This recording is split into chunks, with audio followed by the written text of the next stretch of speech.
এই যে মিনা, এদিকে শোনো, এখন থেকে স্কুলে লিপস্টিক লাগিয়ে আসা যাবে না। এখন থেকে স্কুলে লিপস্টিক লাগিয়ে আসলে সোজা ক্লাসরুম থেকে বের করে দেব। যাও এখন। এই যে তুমিও দাঁড়াও, স্কুলে লিপস্টিক লাগিয়ে আসা যাবে না, শুনে রাখো। চল তুইও যা। আরে ম্যাডাম তো সবার লিপস্টিক মুছে বান্দরের মতো বানিয়ে দিচ্ছে, এখন আমি কি করব? আমার এত দামি লিপস্টিক কি করব এখন? আচ্ছা, একটা আইডিয়া। আমার দুলগুলো খুলে নি, এগুলোর মধ্যে আমি সব ব্যবস্থা করে ফেলবো। লিপস্টিকগুলো খুলে নি, এরপর আমি এই লিপস্টিকগুলো আমার দুলে পরে নিব।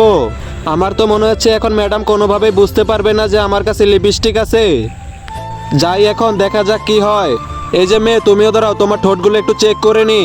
আরে এই মেয়ের কাছে তো লিপস্টিক পাচ্ছি না, একটু মেশিন দিয়ে চেক করে নি।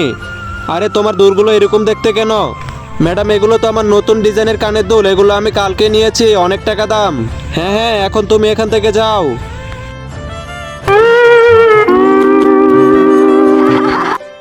আরে তোমরা এই যে দেখো, এগুলো কি? তুই না বাস